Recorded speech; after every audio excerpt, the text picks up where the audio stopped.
You know, it may sound kind of odd to say to an audience such as ours, with how much you guys like the MCU, at least judging by the views our MCU videos get, but not everyone has seen every single one of the 21 films that make up the Marvel Cinematic Universe. I know, it's crazy, right? What kind of hyper-successful, probably beautiful, social life-having loser hasn't seen every single entry in this landmark franchise? Probably someone who wishes they were as cool as us. Anyways, for those people out there who haven't spent the 45 odd hours that it takes to get through every single film, but whose FOMO in regards to Endgame is guaranteeing that they are going to be sitting there in the theater on the 26th of April, I'm here to give you a very brief history of all the major events in the MCU. So sit back, grab your favorite beverage, and get ready for a journey that begins at the dawn of the universe.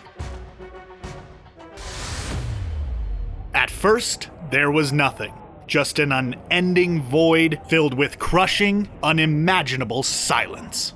Then kablam! The Big Bang brought about all of existence, along with 6 fancy pants space rocks, each with the power to control some element of reality. These are the Infinity Stones, the magical MacGuffins of the Marvel Cinematic Universe. They are kind of important, and you'll be hearing about them a lot in this video. Fast forward to 1943, when the world was in the grips of war. A world war. Nazism was a thing, and Hydra, an evil death cult, was growing within the Third Reich, making for an even more evil form of the Nazis than normal. Brutal. Red Skull, the superpowered leader of Hydra, attacked a small Norwegian town in search of the Tesseract, one of the Infinity Stones, that had been left behind at a church by space Vikings after they finished fighting some frost giants. More on that in a bit. He went ahead and used this blue glowing cube to make death rays, because of course he did. Meanwhile, halfway across the world in America, Steve Rogers, a wimpy kid sans diary, got the opportunity to join the fight in Europe, and all he had to do was go through a crazy experiment with a high possibility of killing him. Luckily, it didn't, and he became the super soldier Captain America. He teamed up with futurist Howard Stark, British agent inexplicably working for the Americans Peggy Carter, his lifelong friend Bucky Barnes, and the Howling Commandos to fight Red Skull and Hydra, losing Bucky in the process. Spoiler alert, he wasn't actually dead, but we're just gonna kind of put a pin in that for now. Cap stopped Red Skull from bombing the world with Tesseract-powered super bombs, and in the process, Red Skull was teleported away to parts unknown. Bye-bye, Skull Guy. Oh, and then Cap crashed a plane into the ocean and took an ice nap. Peggy Carter and Howard Stark went on to form the Strategic Homeland Intervention, Enforcement, and Logistics Division, aka SHIELD, who were kind of important to the MCU moving forward. Speaking of going forward, let's jump forward to 1989, which is a heck of a time jump, I know, but bear with me. In 1989, Dr. Wendy Lawson, a scientist working for the US Air Force on a super duper extra special secret project, codenamed Pegasus, and pilot Carol Danvers were shot down while flying an experimental jet by an alien spacecraft piloted by a member of the Kree Empire, a far-off civilization that sought to achieve order through conquest. Lawson was killed, and in an attempt to keep the Kree soldier from stealing experimental tech, Danvers blew the ship to smithereens, being imbued with fancy blue energy in the process. The Kree soldier, instead of killing Danvers, took her unconscious body with him back into space, never to be seen again. That is until a few years later, when Veers, a member of the Kree army, found her way to Earth while hunting down some Skrulls, the shape-shifting enemies of the Kree. She teamed up with SHIELD agent Nick Fury and quickly discovered that she was, in fact, Danvers herself. Oh, and that Lawson was a Kree scientist named Mar-Vell who sought to build a faster-than-light engine using the Tesseract so that she could save the Skrulls from genocide at the hands of the Kree, because big surprise, the Kree were actually the bad guys. Big shocker there. Danvers, now going by Captain Marvel, left Earth with a group of Skrull refugees in tow, but not before leaving Fury with an upgraded pager in case he ever needed to contact her for any reason. But only like a really, really good one, not when Earth is threatened by an alien army or a horde of rampaging murder bots. Nah, not any of those. Getting a bit more modern now as we head into the year 2005, where the US military was trying desperately to replicate the success of Captain America by finding a new super soldier serum. General Thaddeus Thunderbolt Ross was in charge of the project and was pushing his lead scientist, Bruce Banner, hard to figure it out. Wanting to impress Ross, because he had the hots for Ross's daughter Betty, Banner subjected himself to dangerous levels of gamma radiation, transforming himself into the monstrous green behemoth, the Hulk. Ross saw this and figured,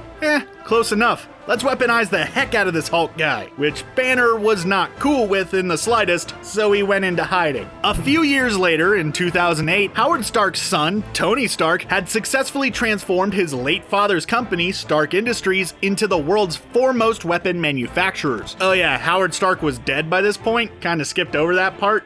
Anyways, Tony was in the Middle East when he was captured by some terrorists who wanted him to build them weapons, because that's like what he's known for and stuff. Hearing this, Tony said, yeah, that's a good plan and all, but I'm gonna build this fancy suit of armor and escape instead. Cool? Cool. So yeah, he did that. Back in America, Tony decided that it just wasn't a cool idea building weapons anymore, and put a stop to that, which kinda sorta angered his business partner, Obadiah Stane. The argument came to blows as the two of them fought each other in suits of armor of their own, which ended with Tony blowing Stane up and declaring to the world that he was Iron Man, which got the attention of now director of S.H.I.E.L.D. Nick Fury, who creeped into Tony's house late at night to tell him all about his plans to form a superhero team called the Avengers. Tony proceeded to Iron Man it up for a couple of years until the US government asked him for his suit, which makes sense since the thing is basically a slim fit fighter jet. He said no, then got really drunk, which caused his best friend Colonel James Rhodes to peace out with one of his old Iron Man suits, taking it back to the Air Force and becoming War Machine. Meanwhile, Nick Fury told Agent Natasha Romanoff, aka Black Widow, to get close to Tony in order to evaluate him for the previously mentioned super team, which she did. Shortly thereafter, she helped Tony and Rhodes fight some rival companies' Iron Man knockoffs and a Russian dude with a chip on his shoulder. Later on that week, Bruce Banner resurfaced in Brazil, and after Ross sent a strike team to capture him, he made his way back to the States in order to try to find a cure for his Hulkness while avoiding Ross and his own mutated super beast,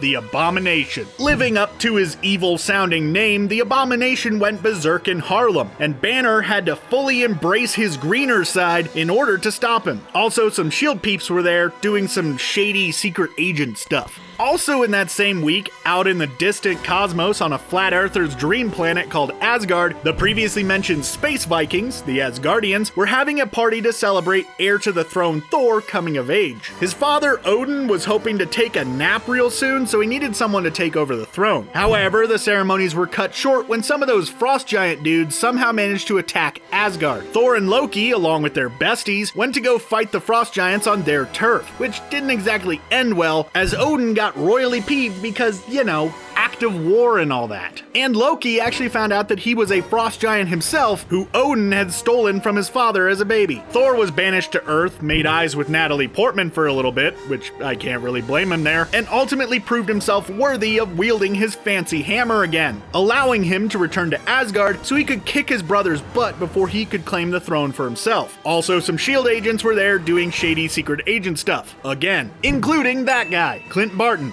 aka Hawkeye. He'll be moderately important in a moment. 2012 rolled around and brought with it a very angry Loki, who teleported to Earth, took the Tesseract from S.H.I.E.L.D., and brainwashed that Barton guy into working for him. That didn't sit well with Fury, who figured that now would be a good time to execute his cool superhero team plan, bringing together Tony Stark, Bruce Banner, Natasha Romanoff, and a recently thawed Captain America. The group hunted down Loki and captured him, but not before having a super-powered brawl in the woods with Thor, who joined the team after being thoroughly impressed by Cap's capness. Turned out though that Loki wanted to be captured all along, because reasons. He escaped and opened up a space portal in New York City, allowing an army of aliens to attack. The Avengers, now including a non-brainwashed Barton, managed to stop him, and Thor took Loki and the Tesseract back to Asgard, as the Avengers went their own ways for a while, allowing for more solo film goodness. Tony, dealing with some serious trauma after almost dying in space at the end of the Battle of New York, quickly quickly found himself fighting a group of terrorists, again, that were led by the Mandarin, who, turns out, was actually just a British actor who had been being used as a cover for a man named Aldrich Killian. Tony, along with Rhodes and his girlfriend slash CEO of his company, Pepper Potts, put a stop to that, and Tony blew up his whole fleet of Iron Man suits, which may have been just a tad bit premature since he would come to need more suits real soon. Also that year, Thor found himself fighting some Dark Elves, who were a group of ancient enemies of the Asgardians. The Dark Elves wanted to use the Aether, yet another Infinity Stone, to plunge the universe into darkness, because they really do not like sunlight. Thor, of course, beat them, but in the process, his mom was killed and Loki faked his death, instead disguising himself as Odin and taking the throne. That will come up later. By 2014, Cap and Romanoff were working for S.H.I.E.L.D., completely unaware that the Nazi death cult Hydra still existed within the ranks of the super spy organization. After Fury was shot and quote-unquote killed by a Hydra assassin named the Winter Soldier, Cap and Romanoff teamed up with a newbie hero named Sam Falcon Wilson to stop Hydra from taking out millions of people all at once using S.H.I.E.L.D.'s flying helicarriers. Fury was completely fine, by the way. Oh, and the Winter Soldier was actually Bucky Barnes, who went into hiding after Hydra/S.H.I.E.L.D. fell. I told you he didn't die. Also in 2014, out in the far reaches of space, a Kree renegade named Ronan sought to utilize the Power Stone, yet another Infinity Stone, to destroy the planet Xandar, an old enemy of the Kree Empire. Well, he was of course stopped by the Guardians of the Galaxy, a ragtag group of heroes made up of Peter Star-Lord Quill, Rocket Raccoon,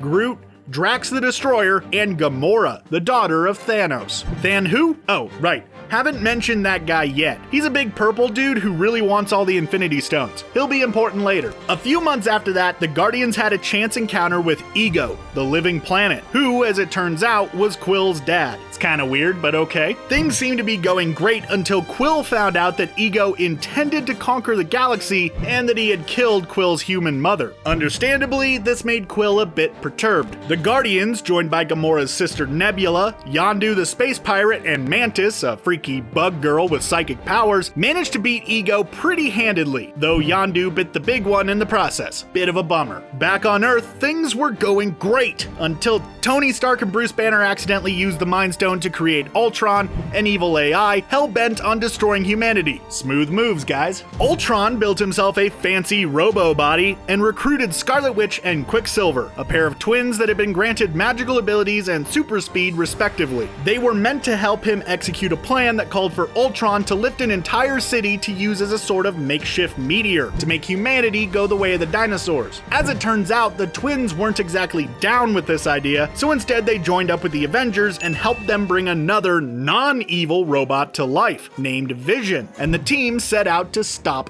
Ultron. In the process, Quicksilver was killed, but on the whole, things turned out okay, except for that whole destroyed city. That wasn't so great. After Ultron's defeat, a few Avengers stepped away from the team. Thor went out looking for the other stones, Stark took a break and promoted himself to just the money guy, and Hawkeye retired to spend time with his family. Oh, and the Hulk just bounced. Like seriously, he just took off in a Quinjet and left. Shortly after this, a man named Scott Lang was recruited by Hank Pym, an old scientist dude, and his daughter Hope Van Dyne to become a hero named Ant-Man in order to protect Pym's tech from being used by some evil dude. So by 2016, things were looking pretty peachy for the Avengers at this point. Scarlet Witch, Falcon, Vision, and War Machine had properly joined up, and things were going relatively smoothly. Until Scarlet Witch accidentally blew up a hotel containing a bunch of diplomats. Bit of a whoopsie. The UN had finally had enough of the Avengers' shenanigans, so they put forward some rules for them, which some members agreed to and others didn't. When the UN went to sign the rules into law, a bomb went off, taking out a bunch of people, including T'Chaka, the king of Wakanda, a small African country and the world's source of vibranium, the stuff that Cap's shield is made out of. Bucky was actually framed for the bombing, and Cap quickly found himself having to fight his friends in order to save him and stand up against the UN's new rules. Both sides added some new members to their rosters. Cap and those opposed to the laws brought in Scott Scott Lang, while Tony and the rule's supporters added the new king of Wakanda, T'Challa, aka Black Panther, and some teenage hero that no one's ever heard of or really cared about. And things only got worse when Tony learned that Bucky was the one who killed his parents way back when. This made him a bit upset. In the end, most of the Avengers were either fugitives from the law or under house arrest. Meanwhile, a famous surgeon named Dr. Stephen Strange got into a brutal car crash that left his hands wrecked. Unable to really do surgeon things anymore, he sought out the Ancient One, an old sorcerer who hesitantly agreed to teach him how to use magic so that he could fix his hands. Strange quickly found himself at odds with some other sorcerers who sought to open a portal to a dark dimension, allowing the all-powerful being Dormammu to engulf reality. Using the Time Stone, Strange was able to trick Dormammu into abandoning his plans for taking over everything ever. And in turn, Strange got to take over for the recently deceased Ancient One as Sorcerer Supreme, the guardian of existence. It's just as weird as it sounds. Or should I say, strange.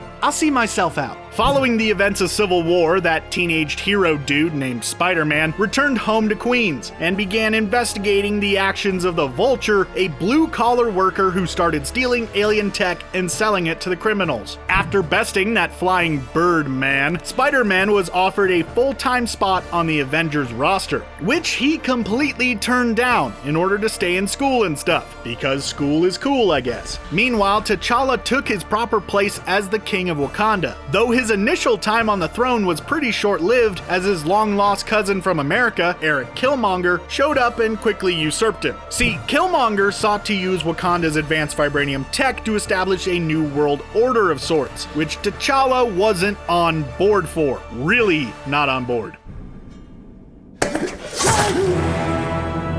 Needless to say, they disagreed about some things. In 2018, Thor finally returned from his adventures in outer space to find that his brother had replaced Odin on the Asgardian throne. He quickly rectified this situation and forced Loki to take him to where he had banished their father. They got there just in time to watch him turn to dust before it was cool, which released their secret older sister, Hela, from her eternal imprisonment. She destroyed Thor's hammer, then stranded the two brothers on a junk planet while she went and subjugated Asgard. Thor wound up fighting Hulk in an arena, cause reasons, before the two former Avengers teamed up with the last of the Valkyries to return to Asgard to stop Hela. Loki showed up as well, just in time to help bring about the destruction of the realm and snatch up the Tesseract while he was at it. The remaining Asgardian survivors found themselves adrift through space on a giant ship where they were met by another giant vessel belonging to Thanos. Thanos had come seeking the Tesseract, since he was finally off his butt and actually doing something for once. In this case, collecting all the shiny rocks. He took the Tesseract, killed Loki, and peaced out, leaving Thor to float through space, where he was picked up by the Guardians of the Galaxy, who then helped him go get a new hammer axe thing called Stormbreaker. Now, a lot of stuff happened after that. Thanos gained possession of the Aether, captured and subsequently killed Gamora in order to claim the Soul Stone, fought Iron Man, Spider-Man, Doctor Strange, Quill, Mantis, Drax, and Nebula on his homeworld of Titan before taking the Time Stone from Strange. And finally, he went to Wakanda, where he ripped the Mind Stone out of Vision's face, despite the efforts of Captain America, Romanoff, Bruce Banner, Falcon, War Machine, Groot, Rocket, Bucky, Thor, Scarlet Witch, and Black Panther to stop him.